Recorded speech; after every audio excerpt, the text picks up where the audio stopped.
Welcome to TVBS Meeting Room as we tackle global issues with a view from Taiwan. I'm your host, Wenqi Yu. Today, we're so pleased to have my good friend, Edward Cunningham, Director of Ash Center China Programs and of the Asia Energy and Sustainability Initiative at Harvard Kennedy School. He's currently completing a book on China's energy markets and energy governance during the modern reform period. Edward, welcome. Thanks so much. Thanks for having me, Wenqi. It's great to be here. So climate change and energy security has been consistently gaining traction over the last decade or so because people are actually experiencing unusual natural disasters and fires. It's no longer just a topic limited to the scientists, environmental activists, or just Wall Street financiers. And China and the US are the world's largest CO2 emitters. That's why the world requires the two countries to actually lead on these efforts. Can you give our audience a high-level overview of the history of this bilateral collaboration, perhaps starting with the Obama administration when major climate efforts were undertaken? Sure, that's an important sort of contextual question. The Obama administration's relationship with China on climate and on energy, I think, reflected both the promise and the challenges of that relationship, one that we all focus on. What do I mean by that? On the one hand, Presidents Obama and Xi were able to move China from a largely obstructionist global climate player during, for example, the Copenhagen summit, right, in 2009, when China was saying that it was representing the interests of the developing world, which really pitted it, in some ways, pitted against the US and much of the developed world, from that to a much more engaged partner during the Paris climate agreement that then occurred in 2015. So, what really changed? Now, if we look at that high-level review of the history, well, as a result, 193 nations collectively agreed, right, to a clear goal, keep warming at plus 1.5 degrees Celsius. The vast majority of those nations developed their own climate action plans, as the agreement called them to do, and some have even increased those goals since the agreement. If you then move forward, COP26 or Glasgow, that further detailed, and I think most people don't appreciate how important this was, critical mechanisms to collectively report, to monitor those national plans with common measurements, common metrics, to see how each nation's doing each year, develop a global carbon market, and then finally mobilize finance, right, for the developing world, which has been less successful. So I think it would have been very difficult to achieve those global agreements without the active commitment between the US and China. On the other hand, many of the seeds, this is to the challenges, right? Many of the seeds of the current trade war were also planted during the Obama administration, right? So if you think about in 2012, the raising of solar panel tariffs, so tariffs against Chinese solar panel imports and other measures, what the US was trying to do, and the Obama administration in particular, was basically alter, right, Chinese behavior in subsidies, industrial policy, IP enforcement. So that's the other side. I think those tensions began as they usually do in international trade. So a tit for tat, responding in a very limited particular industry. And then, of course, because the US levied those tariffs, then the Chinese levied similar tariffs, but on polysilicon, right, within the solar industry. And of course, under the Trump administration, that narrow trade dispute developed into a much wider trade war that continues today. That was fascinating to hear that, because when people think about US-China relationship, especially when it comes to climate change, it tends to be something that's more positive, right? But you're exactly right. Actually, the solar panel trade tariff started in the Obama administration. So when Trump came into the government, he pulled out of the Paris Climate Accord in a big way, right? And even though at that time, it seems like global collaboration, bilateral collaboration between US and China faced significant obstacles, but did China or the US, especially China, individually continue to address those issues? Sure.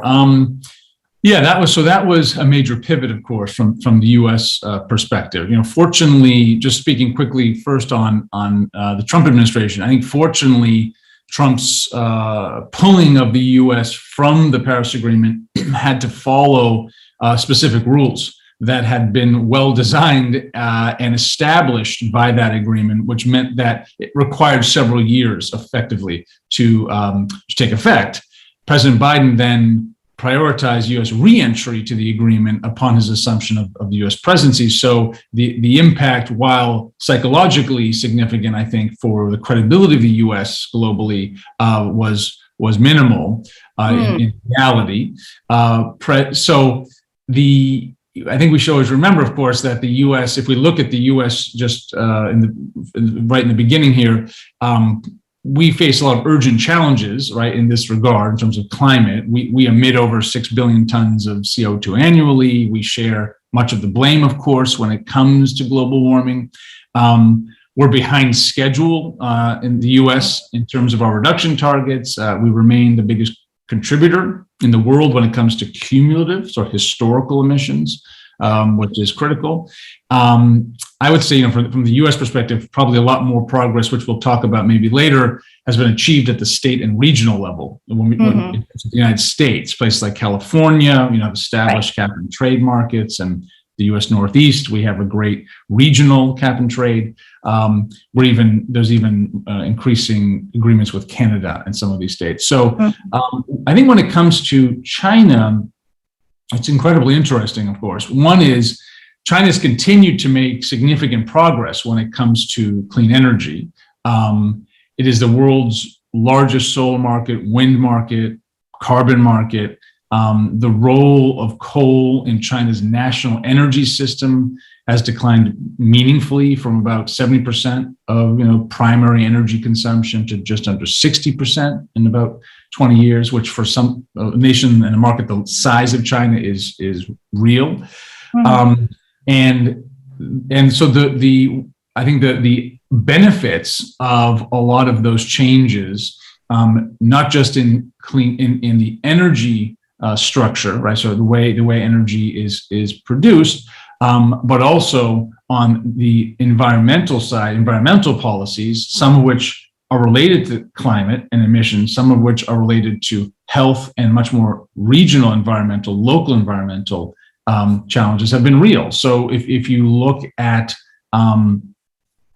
basically the health and the environmental and sustainability policies that have been advanced over the past 10 to 15 years, the results are pretty clear. I mean, China's percentage drop, for example, in air pollution that most recently have been achieved took the U.S. decades to do. So if you look at just the period between 2013 and 2020, China accounted for about 3/4 of the global decline in air pollution. That was a great recent study by the University of Chicago showed that. So what does that mean? It means that you could think of it two ways. One is Beijingers, or people living in Beijing, as you did and I did, can now expect to live about a little over 4.5 years longer than they would have with the air pollution at 2013 levels, and even the national life expectancy as a result of all of these policies has increased by about 2 years. So there has been change. There has been progress. So it feels like if you just look at these two countries, right, political will at the highest level obviously plays a major role. And so the changing political will in the United States because of the administration changes plays a role, but it sounds like if, it wasn't long enough, the impact may not have been as significant as seen from, Obama to Trump administration and now to the Biden administration. Whereas in China, perhaps, and how much is the governance or the political system issue? Because, the Chinese government continues, right? There's no sort of political party changes, and therefore they're able to continue their priorities, which includes, addressing the climate change issues, despite sort of the external political global environment. Would you say, is that like a close to accurate assessment?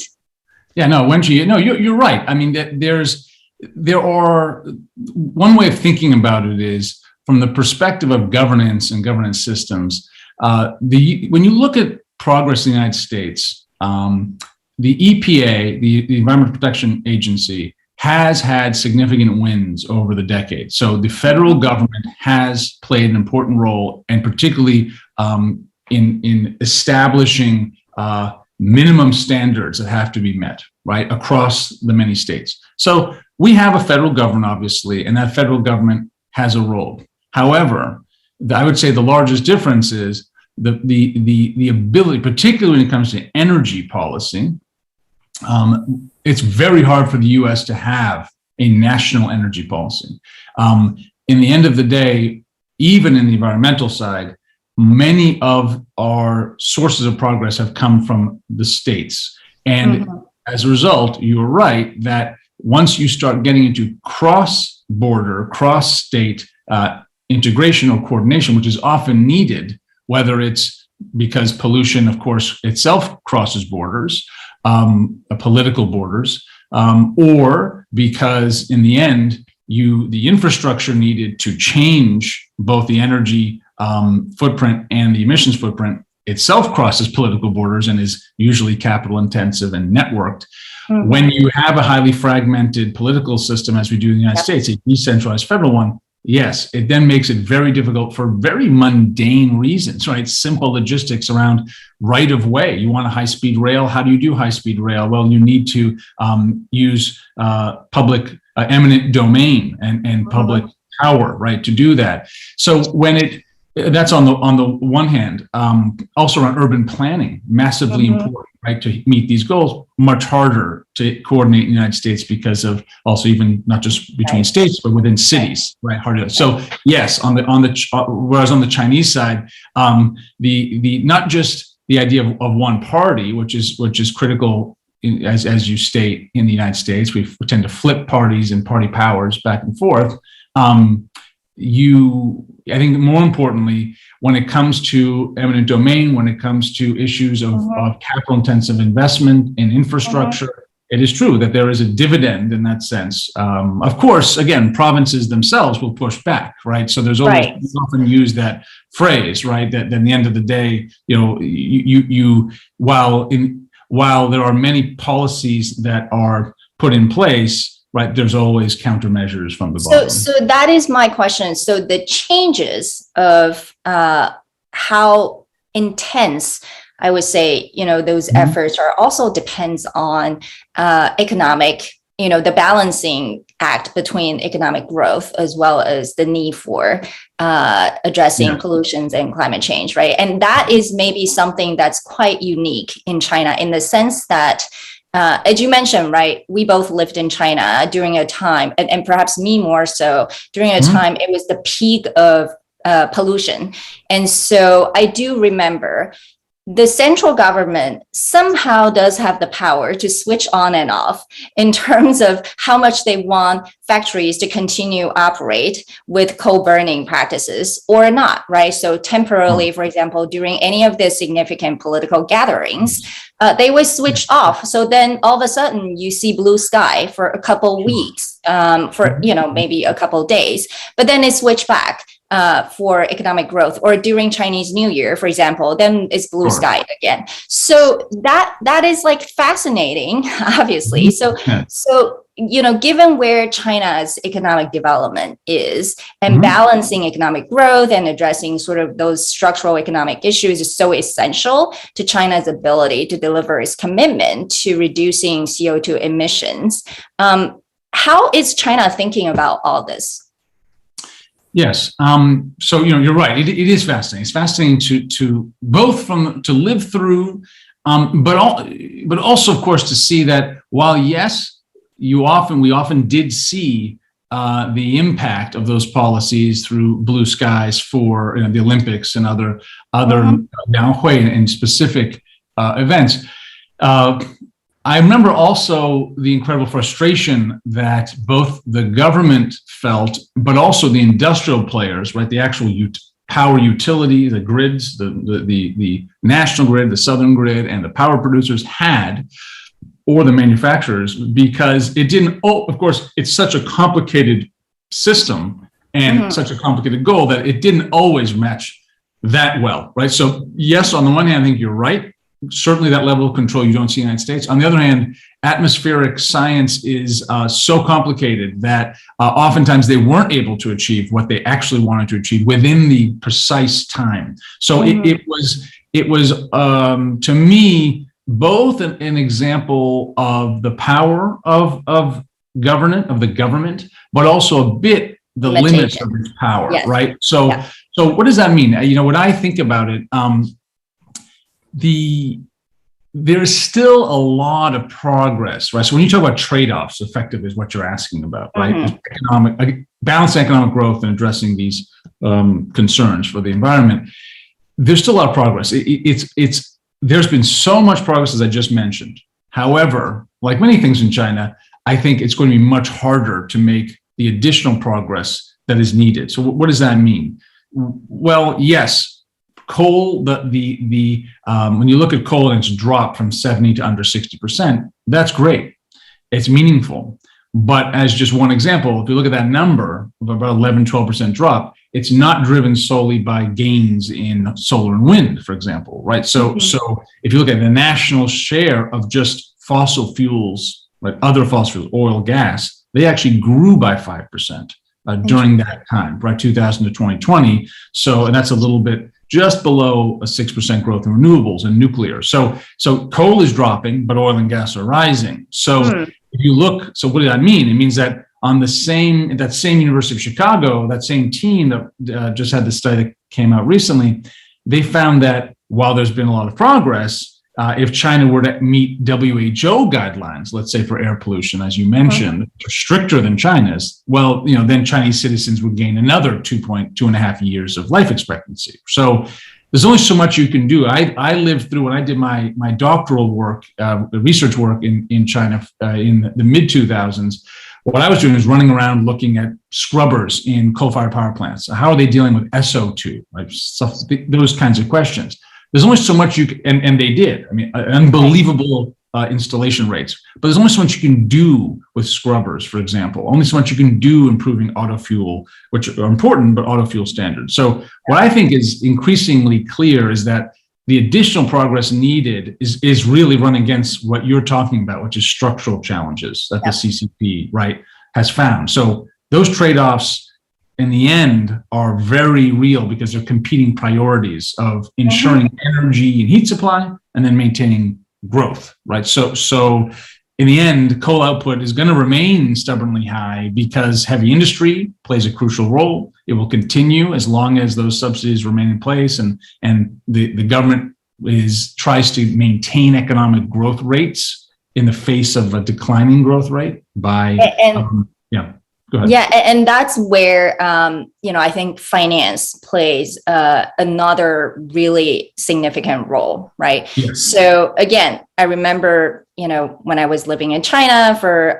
one of the biggest investment banks, and there was so much conversation around how we can use leverage finance to actually encourage not just scientific research, but the whole new green industry, right, and innovations, because it's not just looking at reducing current emissions, but it's also finding newer ways to spur economic growth without sort of the traditional old way of fuel consumption.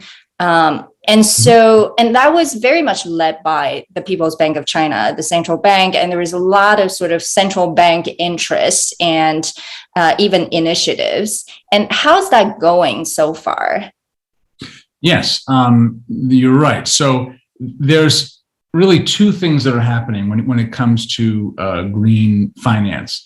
One is the many of the commercial banks, right? So the one I'm thinking about in particular is China Construction Bank, that has a significant portfolio, obviously, around the built environment in China. They have spent several years to respond to a series of policy initiatives to increase green bonds, for example, right? Yes. So bonds in which, rather than the traditional terms of return, are based on profit, effectively. You also have other metrics that are more ESG, right? That are either largely environmental in terms of their avoided, for example, avoided carbon, or are social in terms of their clear economic benefit to underprivileged groups, marginalized communities, right? So that's an example of where China Construction Bank, who I know much better, particularly given their outsized impact on construction in particular, they have been able to increase their portfolio around green bonds. So yes, that debt market has changed pretty remarkably in China in terms of the size of those green bond issuances. That's one way to look at it. The other way to look at it is green finance is significant and growing in China. On the other hand, there are challenges to making sure that additionality tests are actually met, meaning yes, these bonds are important, but in the end of and clean development mechanisms, for example, the CDMs are important in terms of EU, for example, allowing EU money to support Chinese greener projects. The real challenge is, how do we monitor, report, verify that these projects wouldn't have been built anyway, right? So you have to basically show that because of this money, we're avoiding certain carbon emissions. And that's not so easy to do, because often some of those projects would have been built anyway. So the money, either from the CDM, didn't have an impact, or the green loan. On the other hand, you also have to be able to measure that over time and then verify and report it, right? So it's important. Green finance is growing, particularly in the bonds side of things, but that just creates a little bit more pressure to have sophisticated mechanisms in place for accounting and governance, right? Yeah. And I think I want to sort of come back to the government's role, right? So in China, we see a lot of sort of government-led initiatives, especially when it comes to private sector finance and innovations. And in the US, as you said, the government can play a more limited role, but more rhetorical and on the policy level.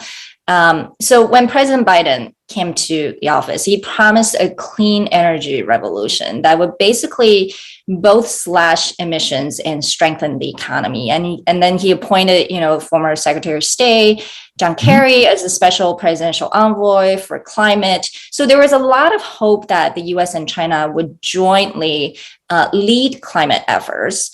But as we all know, this relationship kind of has changed significantly since the Obama administration. And so what are the two countries working on together if there's any joint effort? And something came out of, Glasgow. And can you just kind of share what are they? Are the two countries actually working towards making something happen, or something has happened? Yes. So it's a great question. If I start from the end, the last part of your question, when it comes to Glasgow, I think that what's at least from my perspective, what's so important is we really didn't have, this is sort of where it gets governance and wonky, I suppose, but we really didn't have, Paris asked for specific metrics, right? How do we actually hold these nations to task? How do we agree on metrics that are common? And how do we finance a lot of this work, particularly in the developing world? What I think is so important about Glasgow is that those metrics were agreed upon. A reporting mechanism system was agreed upon. And even though this has been less successful to date, at least there has been, while low levels, there's been increasing financing for the developing world from the developed world, but not enough, obviously. So Glasgow is important in the sense that those additional sophisticated, more specific, sophisticated, nuanced ecosystem issues were agreed upon, and those are necessary for Paris to work properly, right? So that I think we shouldn't lose track of. The other piece is what you're asking is really, okay, US and China have significant political tensions. What's happening? You're right. There's only so much that John Kerry as special envoy can do. One of the biggest points, structural challenges he faces, I think, is that he is trying to separate out climate from everything else and to say, look, this is global common good, a public good. We both have responsibility here, and we have significant levers we can pull, so we need to focus on that. From the Chinese perspective, which I also understand, so I understand the US strategy, makes sense. We're not going to get anywhere on these issues. These are going to get worse, actually, in many ways. We want to focus on this. The Chinese perspective is trying to reintegrate, right, these issues to say, no, you're not going to do that. It's not divide and conquer. We first want to talk about trade and about the tariffs that you've put in place. We want to talk about some of these other trade agreements that you're entering. We talk a little bit about the security issues and then also climate. What's interesting about that is it's flipped the traditional role. So usually what's happening is China is the one that's trying to be bilateral, both in terms of the way it operates, right, and also split human rights, and political issues from economic issues. And it's kind of ironic that the U.S., in some ways, we flipped roles. They're trying to integrate what we're trying to split, right? So that's the fundamental challenge, I think, for someone like Kerry. So where are the wins? Just to finish that thought. Well, the wins are actually vis-a-vis China, showing the ways in which, with other countries, Vietnam is a perfect example, we are moving forward and we are getting wins in terms of not just agreements and trade agreements, but also clean energy, green energy policies, and coordination that put pressure on the Chinese to respond in kind, right, to that. So, but it has challenged. I think that structural difference has challenged. Right. Because, I mean, again, this is not limited to just the bilateral kind of coordination. It does require the global sort of cooperation and collaboration. However, and Glasgow happened, November last year, and then Ukraine and Russia war. Kind of has upended the world. So the priority of kind of developing this renewable energy has been sort of overtaken by the need to control high oil prices, inflation, and then be tough on Russia. So how has the war changed the conversation about energy security? In particular, how is China thinking about all this? Yes, good. That's a great question. It's one of the most interesting ones that we face these days when we're trying to analyze, right, what's going on. I think let's talk maybe the short term versus the medium term. So short term, Russia is the world's largest oil exporter to global markets. It's natural gas, critical to the EU, European economies. We've, in some ways, short term, we've seen this movie, right? So this isn't the first time that Russian military action has forced leaders, particularly in Europe, to worry about their security, their energy security. Energy security in particular. Exactly, energy security, exactly. So we saw those concerns when Russia invaded Georgia, right? The Republic of Georgia in 2008 and Crimea 2014. But this time we're seeing, because it's so close to home and it's so significant in scale, we're seeing short-term Germany halting approval of, that newly built gas pipeline from Russia, starting to think about basically planning importing liquefied natural gas from basically Qatar, so Middle East and the US. Other countries like Belgium is now thinking through its exit from nuclear power, maybe not going to do that. Italy, UK, But Dutch. how is China? Yeah, let's focus on China. How's sure. China thinking about all this? So I think in the short term, right what China is doing then is this is an opportunity, of course, right, to access cheaper energy supplies from an important historical energy partner like Russia. So that's number one. Number two, so that's on the fossil side of things. So pretty big opportunity for China to take advantage of that. Because of course, because of embargoes, Russia wants to sell and can sell at a now cheaper price.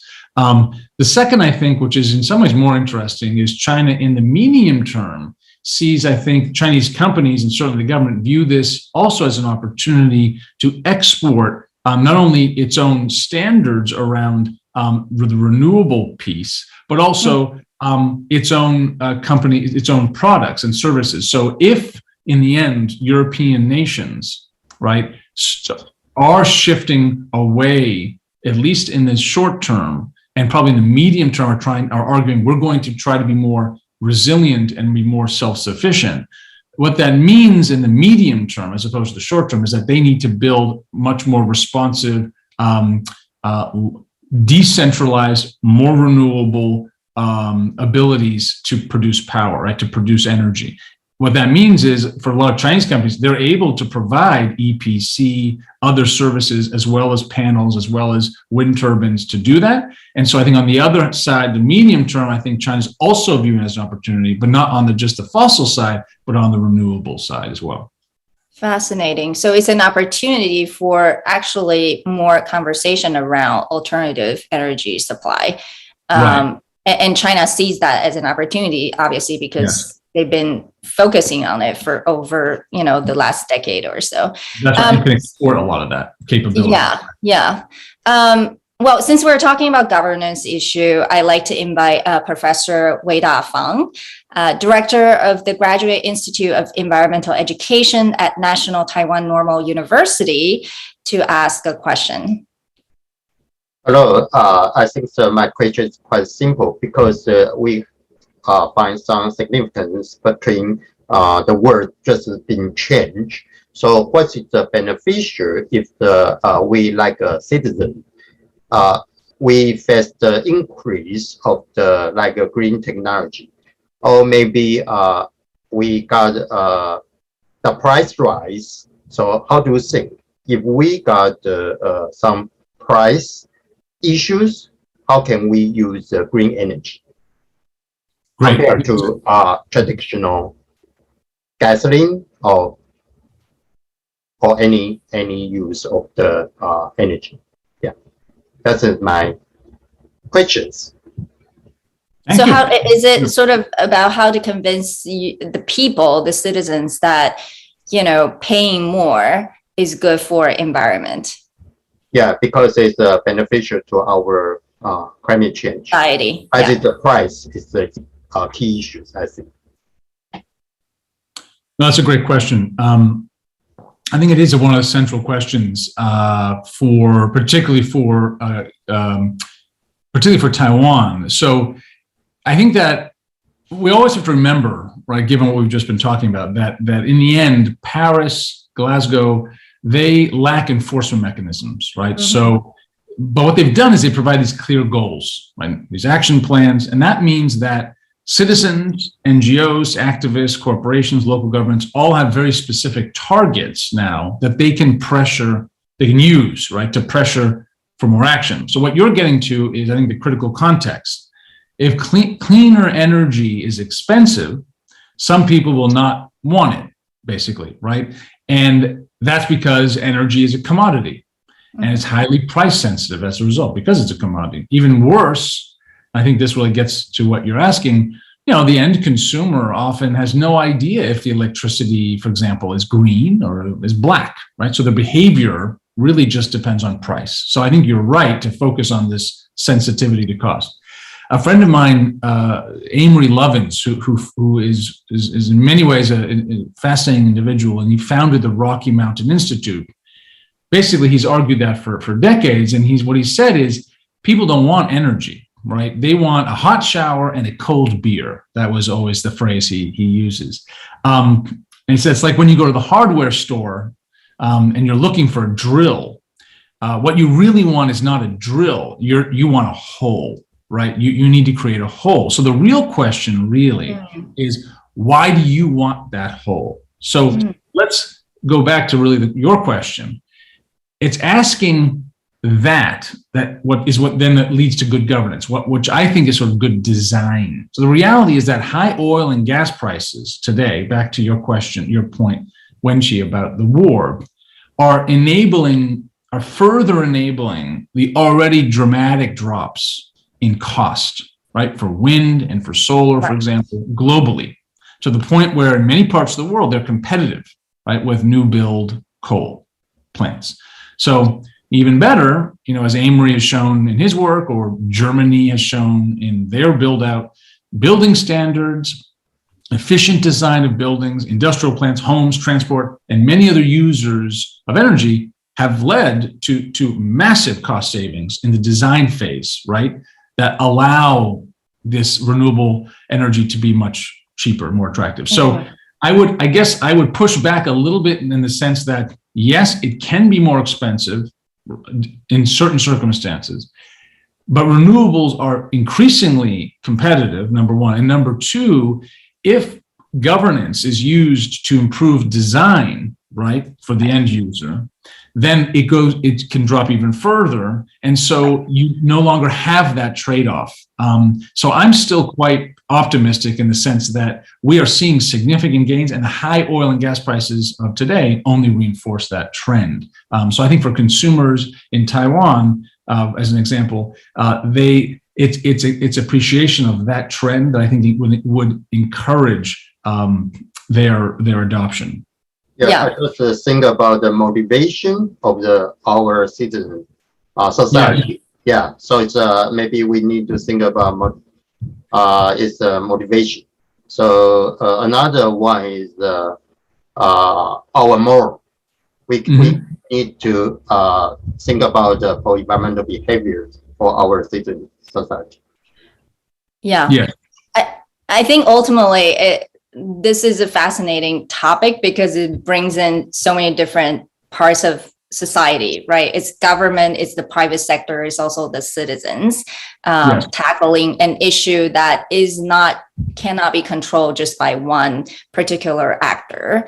And so this is, again, I think a lot of people think, governments ultimately play the biggest role because you're supposed to bring the private sector together. You're supposed to educate the citizens, but not just on the moral side of things, but also on the incentives, right? Because ultimately people are not going to sacrifice too much if they are not going to enjoy, a cold shower on a very hot day. So, with that, I know we're over time, but just wanted to thank both of you for joining us for this conversation. This is a really important topic. I know, unfortunately, during this time, I feel like this topic has been lost in the overall conversation about the wars and other topics, but hopefully it'll gain attraction again because it's about our Earth.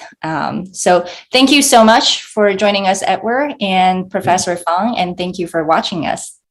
Thank you very much, Wenqi. Great to be here. Thanks, Wenqi. Thank you, Ed. Fang. Bye.